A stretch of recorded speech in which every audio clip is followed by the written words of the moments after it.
Everyone. My name is Kenneth Lundy. I'm the Acting Chief of Police for the East Cleveland Police Department.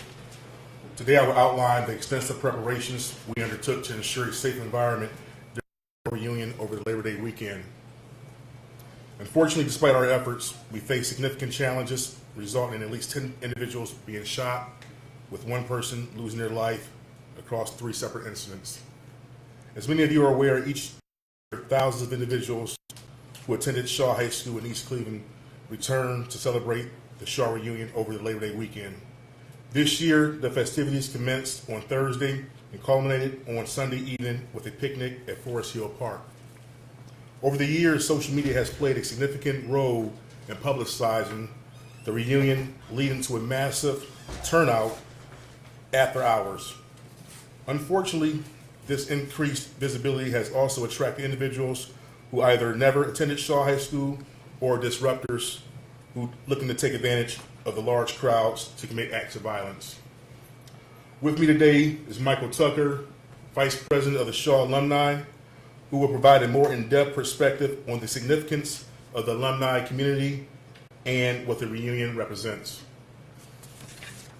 It is important to recognize that during the 2022 Labor Day weekend, we faced a tragic situation where 10 people were also shot, resulting in 1 fatality. This highlights the urgent need for measures to ensure the safety of all attendees and the community at large. Preparations for the reunion, operational planning. We developed a comprehensive deployment plan that focused on high traffic areas known to attract large crowds, particularly in the 15900 block of Euclid Avenue. Increased presence. All East Cleveland officers, including myself, were required to work mandatory overtime during the event. We also collaborated with Ohio State Highway Patrol to bolster our presence and improve traffic safety throughout the city. Surveillance measures. We utilized trailer-mounted cameras to monitor key areas to ensure rapid response to any incidents. This was intended to deter potential violence and enhance overall security. Now I'll give you guys a timeline of events from that day. On September 2nd, 2024, at approximately 1:02 a.m., officers were dispatched to Euclid Avenue in Colomer for a male with multiple gunshot wounds. Immediate CPR was administered, but due to crowd congestion, the 27-year-old victim had to be carried 2 blocks by police and EMS to a nearby ambulance. During the same time frame, a female victim was located who sustained multiple gunshot wounds. The 20-year-old victim was also transported to University Hospital for medical treatment. At 2:05 a.m., officers heard an abundance of gunfire near the mobile gas station at Euclid and Shaw, leading to at least 8 victims being shot and transported to local hospitals. I even transported a female with a gunshot wound to University Hospital for treatment. At approximately 2:30 a.m., officers were dispatched and responded to 1357 Elwood Road for a male victim with a gunshot wound to the head. The 23-year-old male was also transported to University Hospital. Condition of the victims. As of now, all the victims have been released from the hospital following treatment for their injuries. However, the 23-year-old male victim from Elwood has unfortunately passed away as a result of his injuries. Our thoughts are with the family and the loved ones during this incredibly difficult time. Suspect identification.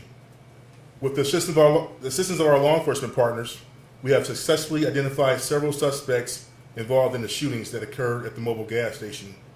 We are actively working to identify additional individuals who may have been involved in these incidents. As part of our efforts to solicit assistance from the community, we will be releasing photographs of the suspect. We encourage anyone with information about the suspects or the event that night to come forward to the East Cleveland Police Department. Your cooperation is vital in helping us ensure justice and enhance community safety.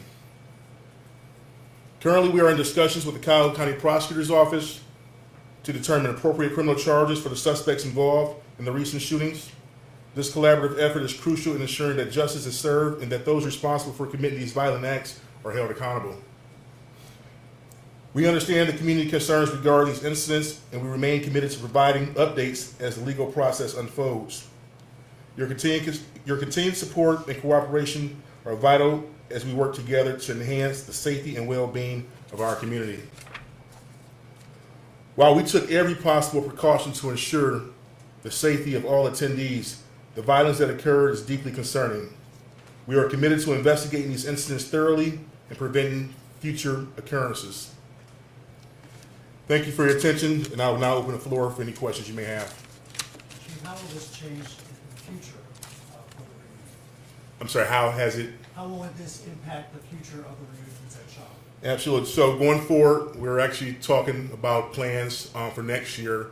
Obviously, this type of situation can't happen again. Since COVID 2022, 2023, and this year, obviously, there's been issues. It's caused a great deal of restraint or strain on the police department, and a lot of resources that's being wasted. So we're putting together plans going to next year that we don't have this type of turnout. Any reason to believe that the shootings are connected? No, not at this time. We're treating them as three separate shootings during that weekend. How many police officers are active on the East Cleveland police roster? Well, I'll say this now, and I'll get you the number later. I'll say we're less than half of what we should have at this point, but just for safety reasons right now, I won't give that exact number at this moment. And all of you guys are working that night?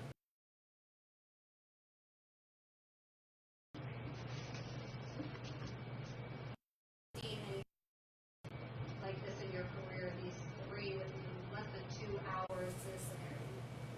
So I thought in 2022 that was the worst. This year was the worst. And everyone you see up here on this stage with me, we were there, right there when it happened. And it was gunfire after gunfire, and it just kept going. Where in 2022 was more isolated to one particular area, and it was more controlled, I guess, for lack of better words. But this year was by far the worst. Yes, very. Do you know exactly what the motive of the shootings? At this point, we do not.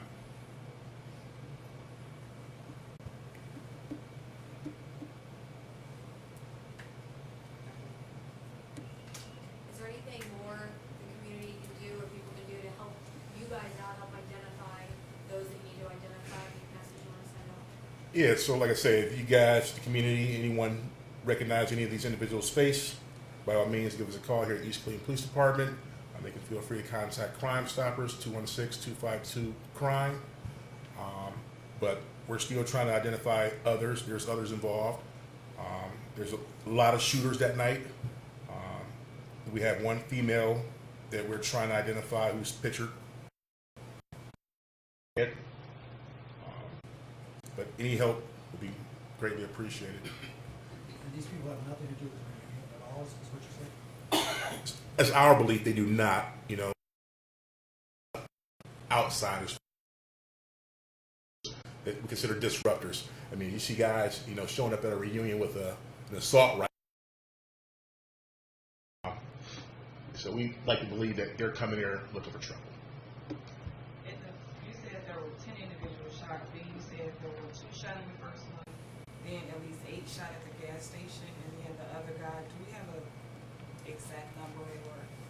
So 2 were shot at Euclid and Collimer, a male and a female. 7 total, am I correct, at Mobile and 1 on Elwood? Yes. So 7 at Mobile gas station and 1 on Elwood. And although these are 3 separate incidents, we're treating it as it's 10 individuals total.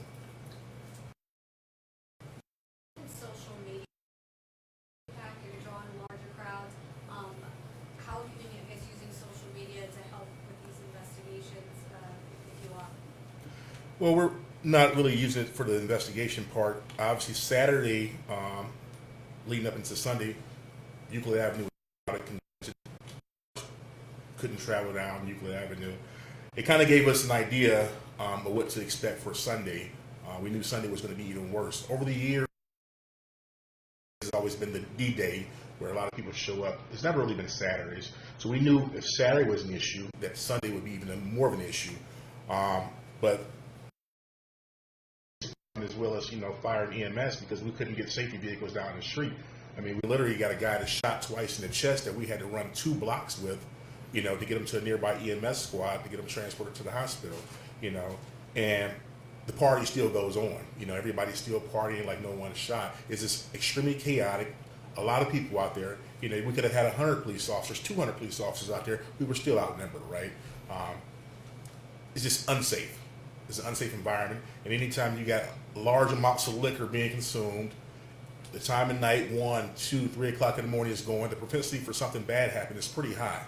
So you're expecting trouble. So we thought that we had everything locked down and under control, based on, our data from the previous year where, the 13900 block of Euclid Avenue was a fair amount of crowd, which is the 15900 block of Euclid Avenue, same. So we positioned ourselves on the western side of Euclid. Well, once we realized that the eastern part of Euclid Avenue was developing a more larger crowd, that's where we shipped our manpower. But that time it was too late. I mean, it was a traffic jam. The 4 people that you've identified, did you say you have them in custody, or they're still out there at large? No, they're still at large. We're in the process of having continued conversations with the Cuyahoga County Prosecutor's Office, and we'll see what charges are appropriated for those individuals, and we'll get them in. What's the danger level for the public with them being out about? Well, I would say pretty high. I mean, when you have guys walking around with assault rifles like this, I mean, that guy's to be considered armed and dangerous. I mean, you're shooting in a crowd of thousands of people, and me, even as a police officer, I was terrified. I had Commander Marche in my vehicle with me. We just had cleared University Hospital from taking the first victim, who was shot at Collimer, to University, and the gunfire literally went right next to us. So that's just a perfect opportunity to take a shot at a police officer or take a shot at anybody you may be having issues with or beefing with, for lack of better words. It's a lot of people. So I think, with the crowds, a lot of folks, they do things like this to commit the acts of violence because they figure, hey, it's thousands of people out here. I would never be able to be identified. Well, there's cameras everywhere, right? So we had 2 cameras positioned in the area, and things helped us out. The thought process back in the day was cameras could keep crime down because everybody knows they're being watched. Is it not happening nowadays? Because there are cameras everywhere and everybody's like, well, I just don't care. So personally, I don't think in the heat of the moment they think about the cameras. That's our thought process. Hey, if we put the cameras up with the flashing blue lights, everyone say, hey, I'm being recorded, let me not do anything. But in the heat of the moment, when things happen, honestly, I don't think they care.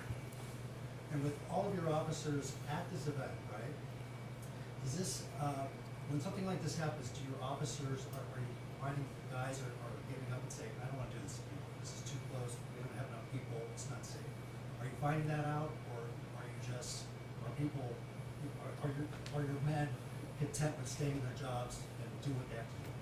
I mean, we're always going to do our jobs as police officers, but at the end of the day, we're still human beings, right?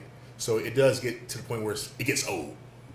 Over the years, we're out there, 2022, lots of gunfire happening. I mean, this happens right where the police is there. So, that's the scary part of it.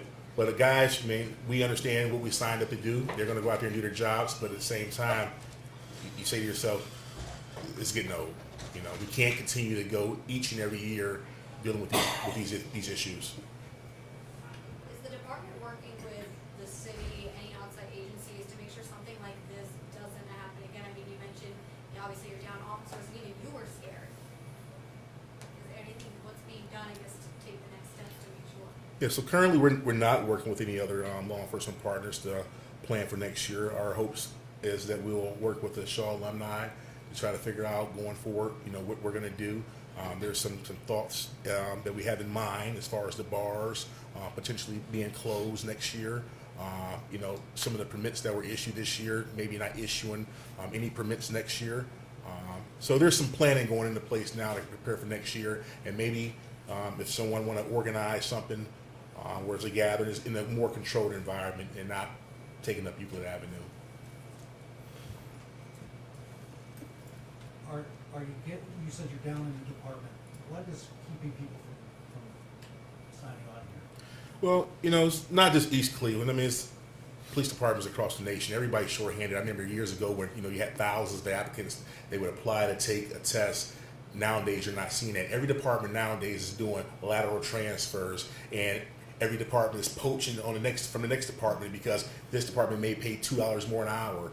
I think for us, you know, our pay was an issue at one point, which we just negotiated a contract for our police officers and our dispatchers, so we're hoping that we can get more applicants coming in sooner than later. But overall, I just think people just don't want to be police anymore.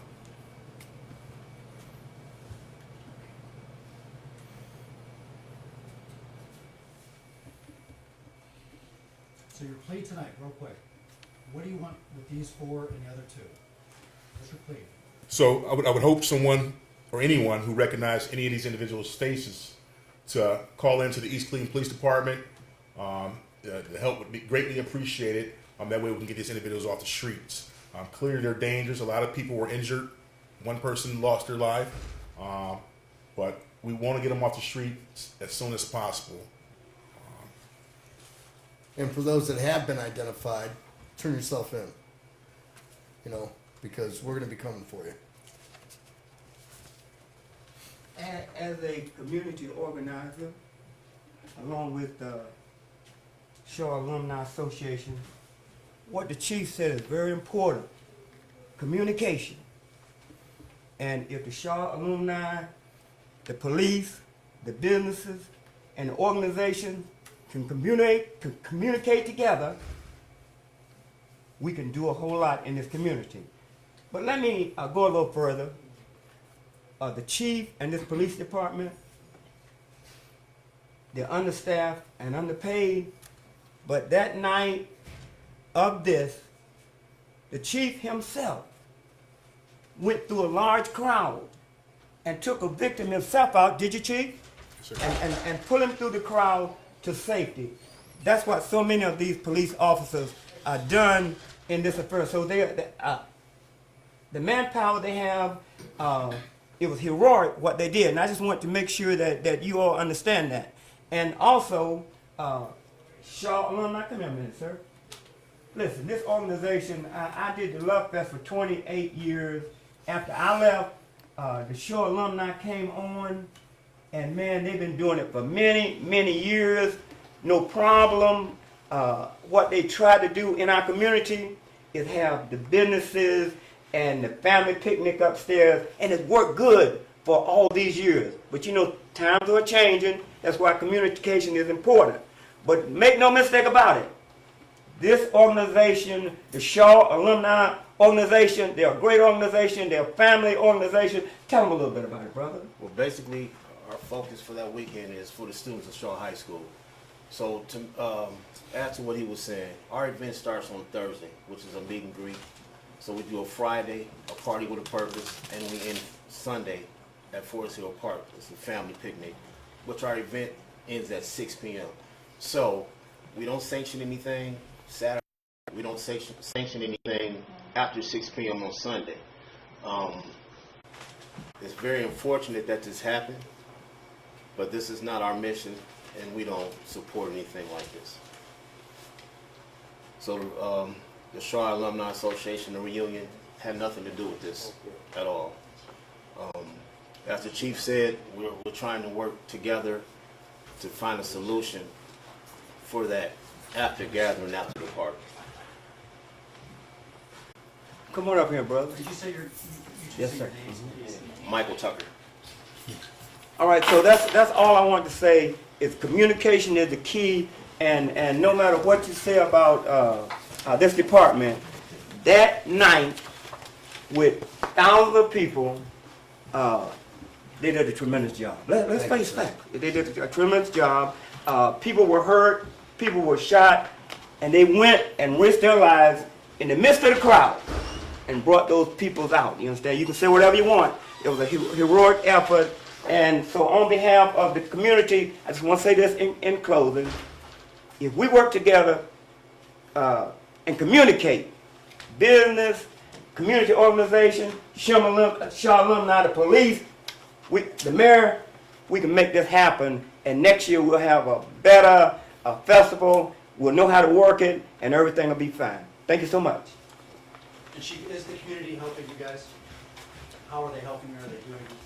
Well, we're getting help from like local, businesses at this point.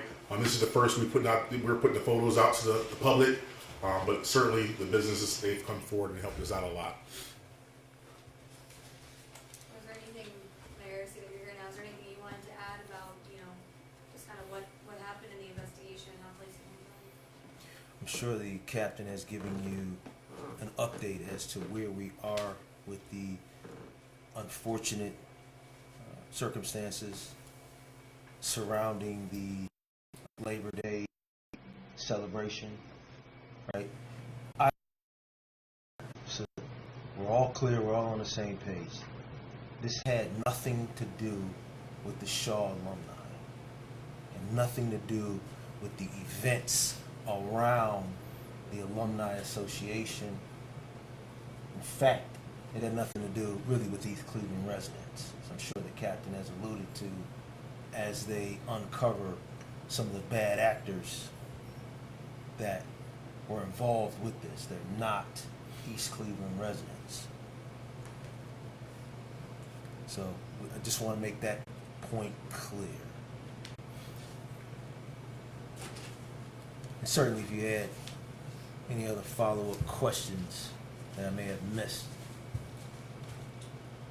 What do you guys do as a city to beef up the ranks in the police department? What are you guys doing? To beef up the ranks?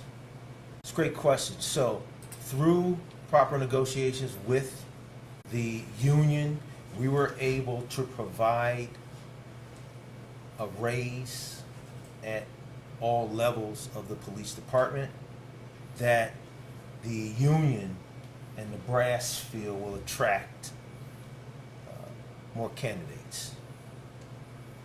So that's one of the things we've done.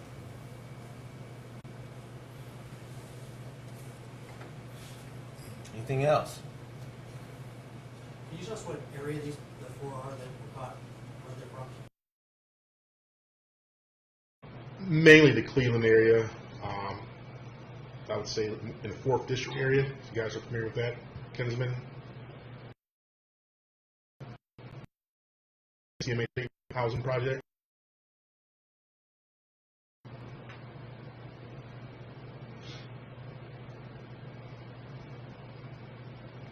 There is, sorry to interrupt, nothing else on this. Mayor, I just had a question for you, if you had any comment about any of the recent allegations about the fire department here in East Cleveland and issues that have been going on there. Equipment. Fire department and equipment. So since you asked that question, I want you to know and understand that it is our intent, my intent as the CEO of the city, to provide every department with adequate resources, whether it's equipment, personnel, so that they can safely and effectively do their job, right? And please understand this. We have 2 fire stations, Firehouse 1, Firehouse 2. They are built to hold 2 pieces of equipment, 1 EMS truck and 1 fire truck, whether that's a ladder truck or just a pumper. 2 stations to hold 2 vehicles. At this point in time, we have 4 EMS vehicles. 4 EMS vehicles, right? That are running, right? We have 2 pumper trucks that are running. We have 2 100-foot ladder trucks that are running, right? We want to get the pumper that is been constructed for East Cleveland, right? We're having some issues internally that we are working through to provide that, right? Number of steps need to be taken, both from the administration and from legislation, from the legislative perspective, to get that truck to make that happen, right? But rest assured, we have two 100-foot ladder trucks. One of them is about 5 years old. We have two pumpers, right? And we have 4 EMS trucks. And I always tell the residents, right? I know the fire department wants to secure these, and we were able to go and pick up the EMS truck maybe a couple weeks ago. At any given time, and I challenge you, when you leave here, when you go outside, you'll see cars parked, you'll see trucks, equipment parked outside. And when you hear the story of the fire department being heroes, they are. They do an excellent job, right? And it's my job to provide them with the equipment. So I hope that answers your question.